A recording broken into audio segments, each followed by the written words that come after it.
Welcome to Old Time Radio Classic. Tonight's Dimension X episode features the very first published story by a young writer who would become an American literary icon, Kurt Vonnegut. Report on the Barnhouse Effect appeared in Colliers magazine in February 1950. 3 months later, NBC broadcast this adaptation, remarkably fast for that era. The network recognized something special in this debut. Vonnegut was 27 years old, working as a technical writer at General Electric, still haunted by his experiences as a prisoner of war in Dresden. That background infuses every word of this tale about a weapon with a conscience. Professor Barnhouse develops psychic powers that can destroy military equipment at any distance. The government wants to weaponize him. Instead, he becomes a one-man disarmament movement, demolishing weapons stockpiles worldwide. The story is pure Cold War anxiety transformed into parable. Both superpowers are racing to build bigger bombs. Vonnegut asks, what if power could have morality? What if a weapon could refuse to kill? Santos Ortega leads the cast in a tense 30 minutes that launched one of literature's great careers. Within months of this broadcast, Colliers published Vonnegut's second story. Within a year, he quit GE to write full-time. Dimension X.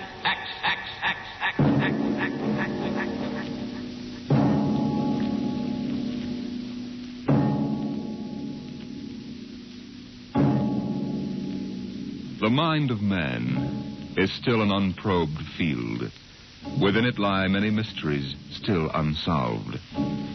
But there are men today, psychologists now experimenting with telepathy, hypnosis, thought transference, who believe that in the future we may discover the existence of a force of the mind more powerful than any force the world has ever known. We go ahead now in time some 10 years, and in space to the campus of a small eastern college. The hour is late, and in one of the dark college buildings, two men stand in front of a door that bears the name Professor Arthur Barnhouse, Psychology.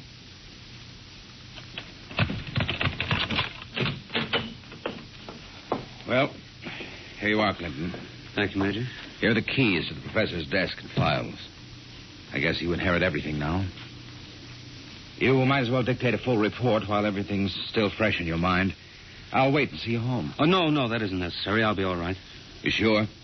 After what's happened tonight, we wouldn't want you to have an accident, too. Major, after what happened tonight, I have a hunch the whole world is ripe for an accident. I'm afraid you're right, Clinton. Well, good night. Good night.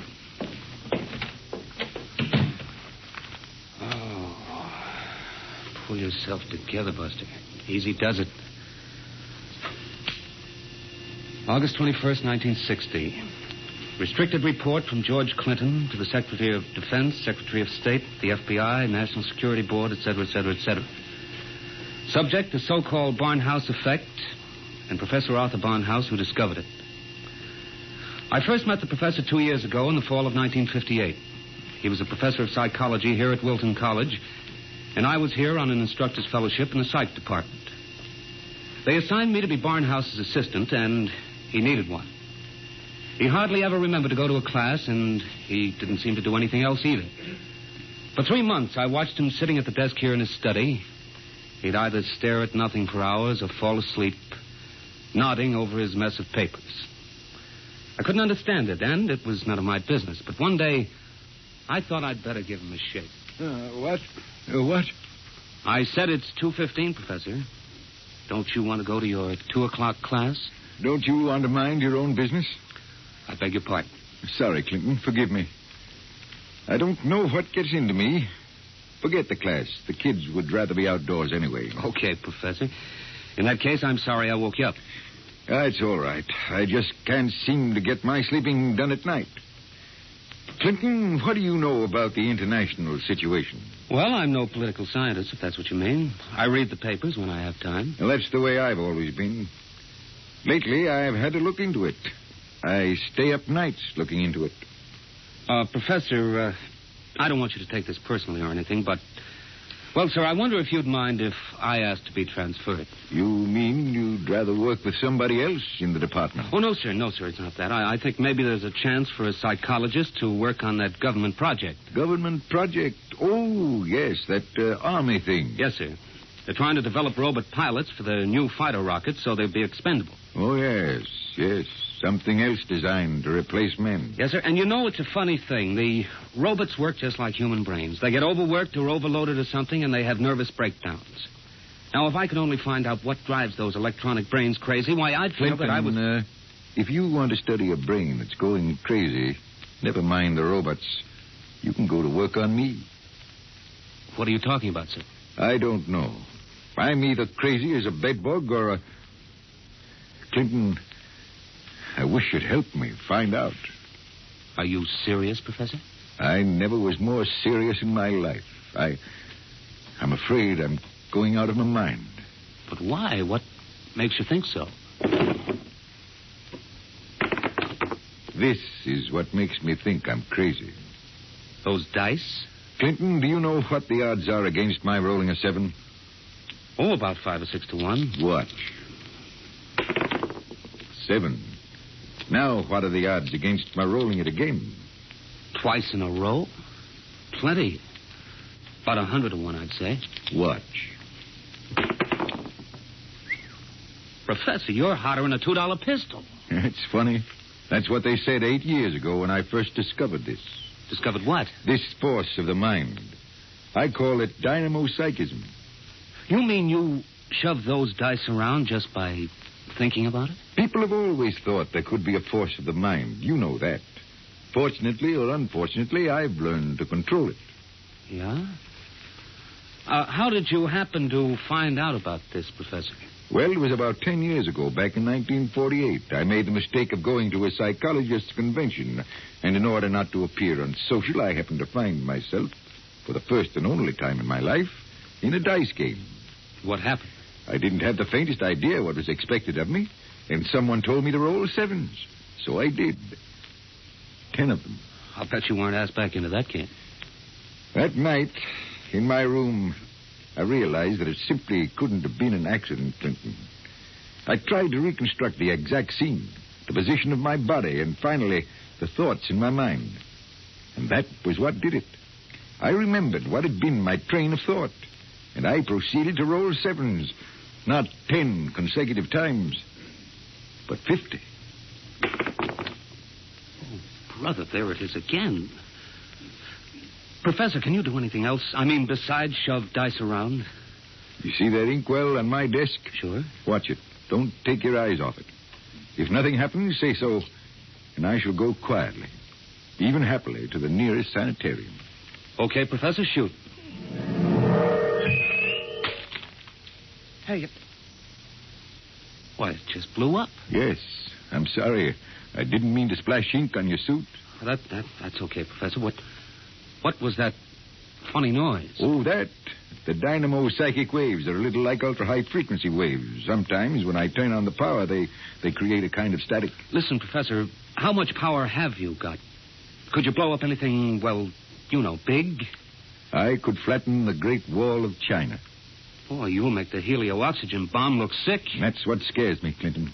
The thought that maybe I could use this power to save the world. Clinton, you've got to help me. Who, me? Professor, when it comes to international relations, I don't know from where. You'd better get in touch with the State Department. State Department? Yes, they'd be the ones, wouldn't they? Well, you probably want to be getting home now. I'll see you to the door. I could use a breath of fresh air. Okay, Professor. You better stop brooding about this. You get somebody else to do your worrying for you. Yes, you're right. I have been brooding, wondering what to do. Just sitting and staring endlessly at that awful monstrosity across the way. You mean the old bell tower? Yes, I've gotten so I can't stand the sight of it anymore.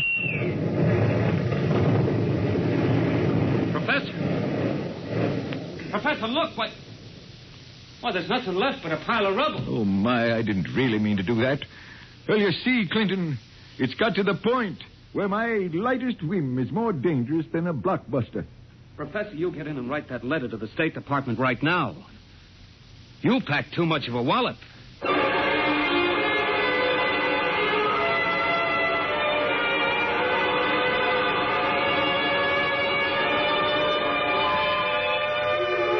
Professor Barnhouse mailed his letter, and things happened fast. The long arm of the Army reached out, and within 5 days, the two of us were deposited in an old mansion in Virginia, surrounded with a barbed wire fence and 20 guards, and labeled top secret. As soon as they'd seen a couple of small demonstrations, they set up a big test of dynamo psychism, and the professor was a very important guy. You could see him getting more unhappy every day. General Barker, I've got to talk to you. Just a minute, Professor. We're cleaning up the last details in Operation Brainwave. We'll roll at 1400 hours tomorrow. At 1400 what? 2 o'clock tomorrow afternoon. Robot-controlled fighter rockets will take off at exactly 1400 minus 10 and appear over the target at 1400. Watching from here over the video screen, you will then try to knock all 20 of them out of the sky. Think you can do it? Of course I can do it. Fine. Then we've taken care of everything. Everything except that you neglected to ask me if I wanted to do it. I don't. This whole thing strikes me as childish and insanely expensive. We'll decide about that. But what's the good of it? I wouldn't mind acting as a defense weapon if it were necessary. But I can make all wars and armaments unnecessary. I could give every nation what it needs. I could move mountains, build roads, dig irrigation canals. I have a technique which costs nothing and can do immense good. You're spending millions to prove that it can do immense damage. It doesn't make sense. You know something, General? He's right. Of course I'm right. I want you to send me and Clinton back to Wilton College. Right away. That's quite impossible, Professor. This operation has gone too far to be called off now. Yes, but... Even if we wanted to call it off. If your dynamo psychism really works, you're apt to be the key to our entire defense setup. But listen... You'll have to excuse me now. Major Cuthrell and I have to double-check the confidential list of the observers on this end. Have you got it, Major? Yes, General. It's right here. Alberts, Barker, Bernstein, Carter, Clinton, Cuthrell, Holbrook, Lawrence, Stein, Williams. Check. I guess that includes everybody of importance. What about me? What? Oh, that's taken for granted, Professor. Thanks. 1400 hours. Will you be ready? I'll be ready. And now, if someone will wind the restricted clock and put the confidential cat out, I'm going to bed.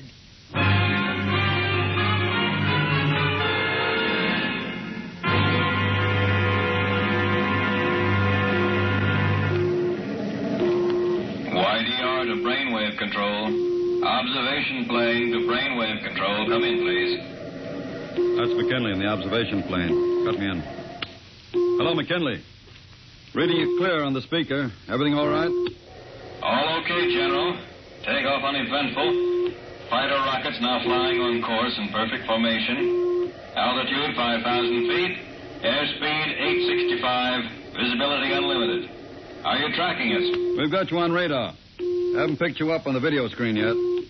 What's your estimated time of arrival over at the target? ETA, 2 minutes. Check. Remember, McKinley, the observation plane is not to enter the target range. Veer off and circle at the 10-mile limit. Bring the rockets overhead by remote control. Check. Observation signing off. 1 minute, 45 seconds to go, Professor Barnhouse. Are you in good shape? I'm all right, General. Good. You can all take our places in front of the video screen now. You sit here, Professor. Major Cuthrell, will you turn on the video screen? Right, General. Nothing yet. Just empty sky. Hold it. I hear him coming in. There are 20 of them, Professor. You think you can knock them down at this altitude? Distance has nothing to do with it. I don't want anything to go wrong. You're sure you feel all right? General, I know I can do it. If that's all that's worrying you, let's call the whole thing off and save $20 million. There they are. They're coming in. Get ready, Professor. 10 seconds. 9, 8, 7, 6, 5, 4, 3, 2, 1. Now, wide open, Professor. Well, go ahead, Barnhouse. Knock them down. I did. Nonsense. All you've done is blank out the video screen. What went wrong? Did you give it everything you had? I was wide open, General. Then it didn't work. They're still flying. What's that? It just took a few seconds to work. That's all. Holy smoke. They're dropping like flies. McKinley to brainwave control. What's happened to these rockets? They're going down like flames. By heaven, it works. It really works. Cuthrell, get Washington on the line. Barnhouse, I want you to... Hey, Hey, where's Barnhouse? Clinton, where's the professor? Got me, General. We were all staring at the video. He must have walked out. Get moving, everybody. Alert the guard. Search the house. Yes, sir. If anything happens to that man... General Barker. What is it, Corporal? Corporal Gray guard at the main gate. Sir, Professor Barnhouse is gone. Gone? Where? He came carrying out of the gate at 40 miles an hour. Here's a note, sir. Threw it out of the cars and went by. I picked it up. Let me see it, quick. What got into that man? What does he say, General? Gentlemen, as the first superweapon with a conscience, I'm removing myself from your national defense stockpile. Setting a new precedent in the behavior of ordnance, I have humane reasons for going off. Signed, Arthur Barnhouse.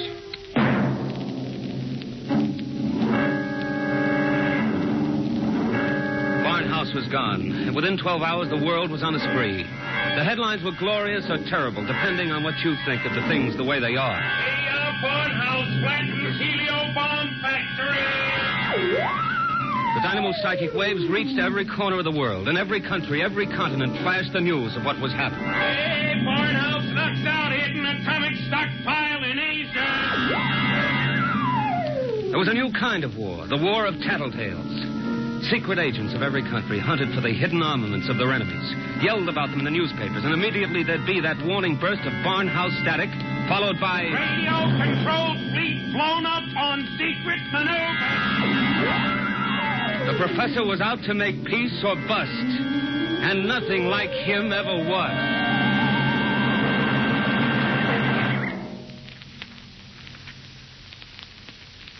Look, Major Cuthrell, I told the FBI and the Army everything I know weeks ago. I've answered questions till I'm blue in the face. I didn't come here to ask questions, Clinton. I came to ask for your help. My help? That's right.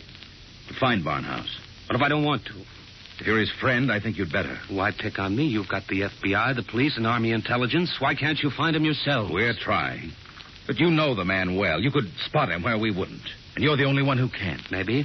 But why should I? Wherever he is, I think he's doing fine. He's making war impossible, and I like it. So do I. Yes? He's putting you out of a job. That's all right with me. I'll retire to a truck farm with pleasure. Well, then? Look, Clinton, we aren't the only ones in this race. Every country in the world has its best agents out hunting for Barnhouse. Nobody can beat that kind of a manhunt. He seems to be doing all right so far. Sure, but how long do you think he can keep it up? A week? A month? Sooner or later, he'll be spotted. And if the wrong people find him, Clinton, we're done for. You know what kind of weapon this is. Whoever controls the Barnhouse effect can control the world. Well, all right. Suppose they do find him. He'd never give the secret away. Never give it away? Are you out of your mind? You think these fellows are playing for marbles? Well, no, but... Read the papers, Clinton. Don't you know what's going on in the rest of the world? Yes, They'll get the secret out of Barnhouse, all right. And what happens to him in the process won't be very pretty. Well, he must realize that then. He'll never let himself be taken alive. He may not have the choice. And if he doesn't, God help us all. All right. All right, I'm in. Good. Now, do you know anything that you haven't told us? Anything that might give us a lead? Only this. It was addressed to me. I found it here on his desk the morning after he escaped. You mean he came back here? Yes. I guess he needed to pick up some personal effects. Anyway, the files were open, and he left this note on a scrap of paper. Anything to do with the Barnhouse effect? Read it yourself. It's Greek to me. Just these few lines scrawled on a piece of paper, and the last one breaks off right in the middle of a sentence. This stuff doesn't make any sense at all. You know, from the looks of this, I'm beginning to wonder if the professor isn't going off his rocker. I thought of that, too. All the more reason why we've got to get to him quick. He may be helpless, and the whole world's on his track. Come on, Clinton. We haven't much time.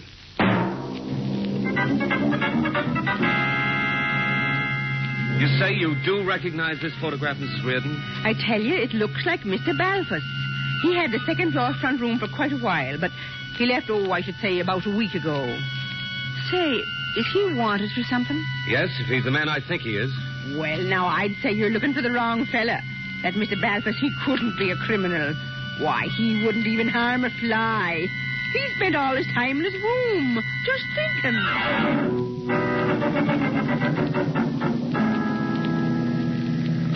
brother, it's hot. What a way to spend an August afternoon, huh, Major? Give my eye teeth to be at Jones Beach. So would I, Corporal. We've got work to do here. Look, sir, we've been cruising around these radio detection cars for a week. Not a sign of Barnhouse static. The professor must have run out of things to work on. Well, we'll give him a little more time. Switch to shortwave. See if there's anything special coming through. Yes. Try the 9mm. Radio Miranda calling. Let's hear that. Our American enemies who have hidden behind the unjust and diabolical persecution by Professor Arthur Barnhouse will tyrannize us no more. Wonder if the professor's on Today, this. our glorious leader takes up his residence in a shelter, shielded with lead against all dynamo-psychic rays. With his protection designed by our brilliant scientists to be absolutely impregnable against the Barnhouse effect, he will once again lead us on the path of our glorious destiny. Quick. Triangulate it and get me a fix. I've got it. Let me check this chart. Quick, man. 3.9, 1.7. Oh, my aching back. What is it? We haven't got a prayer of finding a major. He'd have to be picked out of 2 million people. Where is Barnhouse? Right where I was wishing I was. Right smack in the middle of Jones Beach.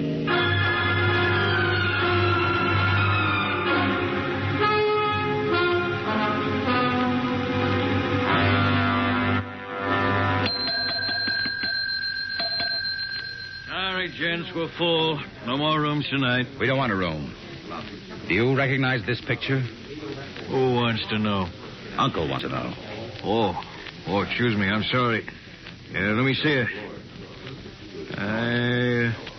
Yeah, it looks a lot like room 417. About 5 feet 8, thin, sandy hair, glasses, little scar right across the bridge of his nose. Yeah, it's 417, all right. You mean he's here now? No, not anymore. He checked out 2 days ago. But he couldn't have gone far. What makes you say that? Oh, he looked sick as a dog. Couldn't hardly carry his own bag out. Uh-oh. Like I said to the other fellas, I said he looked like he was on his way to the morgue. What other fellas? Oh, the ones this morning. You're the second pair that's been asking for him.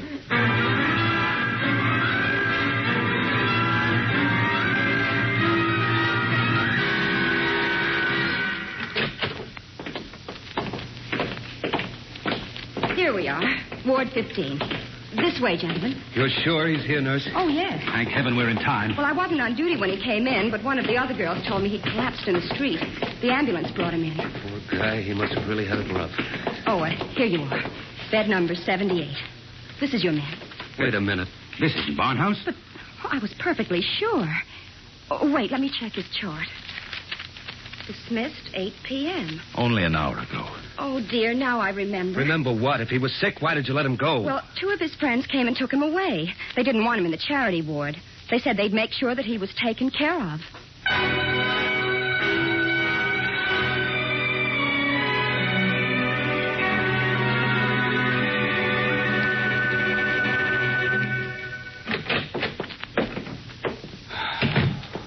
Every time I walk into this study, I keep hoping somehow I'll wake up out of a bad dream and find the professor just sitting here. Major, is there anything we haven't covered? Nothing. The police, the FBI, the air patrols, the docks, the railroad stations, everything. Not even a flea could get through this dragnet. I hope. Then I guess we sit. We sit. Maybe something will come in.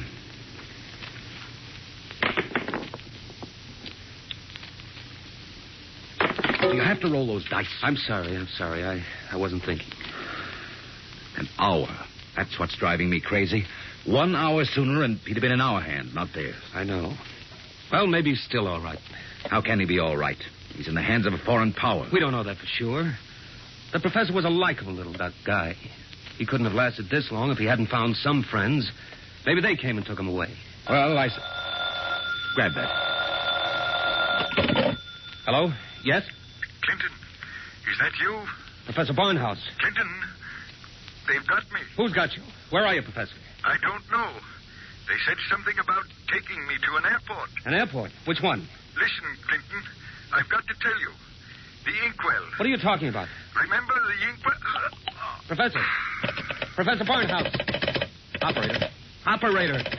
Your call, please. Operator, that caller just came in here. Can you trace it? I'm sorry, sir, but I'm afraid it's too late. Your party has been disconnected.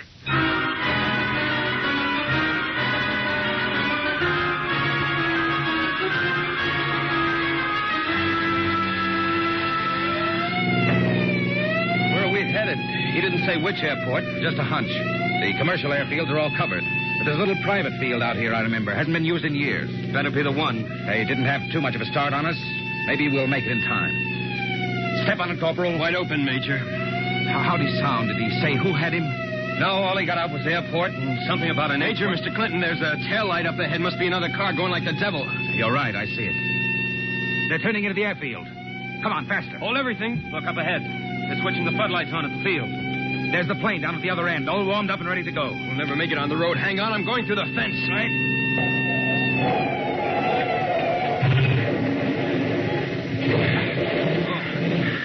Cal, what's the matter? Get going. Sorry, sir. Must have cracked the axle. They're taking off. Get out the submachine gun. You can't. Barnhouse is in that plane. You'll kill him. We've got to take that chance. That plane's headed straight for us. Hit the dirt. Get that gun working, Corporal. Aim for the propeller.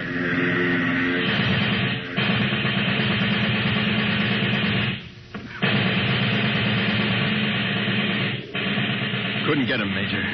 Well, there goes the old ball game. I'll get through to Air Patrol, sir. Maybe they can intercept the plane. No, not a chance. By the time the fighters got off the ground, the plane would be out of range. No, we've lost, Barnhouse. Nothing can save us now. Hey, what?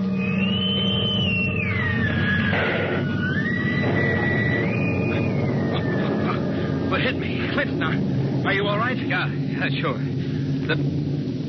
The plane. It's gone. I know.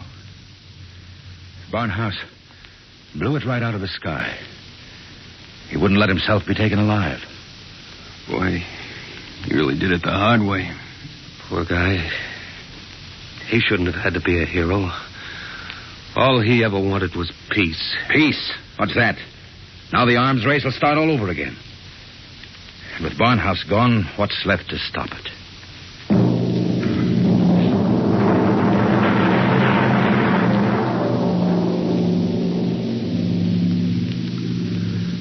So they brought me back here to the professor's old study to dictate this report. I'm sitting here at his desk, and it's just the way he left it. Papers all over, even his old pair of dice. Arthur Barnhouse is dead. That's going to be good news for some people when they find out. The saber rattlers of the world will be busy as of tomorrow morning getting ready to whoop up another war. But I'm afraid they're in for a little surprise.